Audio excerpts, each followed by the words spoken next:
Yes, back in June, the city revealed a $4.4 million plan to update the city's transit system.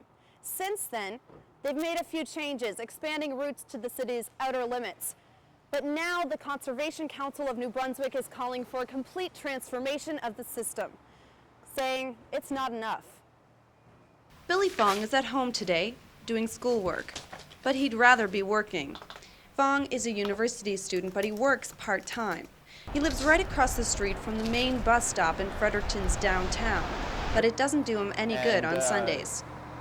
With no buses running on Sundays, it doesn't give me the option to work or else it would just cost me like 20 bucks in a cab. Fong says he's not alone.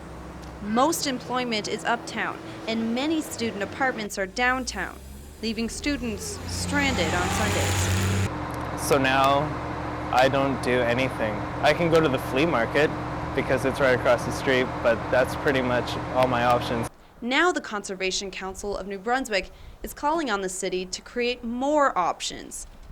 They aren't happy with the amount of money the city is putting towards transit. Julia Michaud works for the Conservation Council. What's more important here? Is it more important that we build a couple of new arenas, or is it more important that we provide Frederictonians with a convenient, affordable, and well-planned public transit system? As part of their new strategy, the city asked residents what changes they'd like to see. The top two suggestions: more frequent buses and Sunday service. But since this report was released back in June, there has been no talk of actually implementing these recommendations. City Councilor Bruce Grandy says until they know how much it'll cost, there won't be any Sunday buses, even if there's a need for it. People want Sunday service, basically the people who go to work, not many shoppers, but more people who go to work from the 12 to 5 range. And it's not a great number.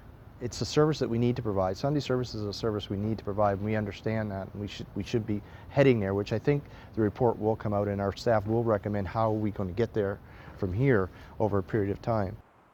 So despite the city's plans, students like Billy Fong are still stuck home on Sundays, waiting for those plans to become reality and bring some buses back here to King's Place on Sundays.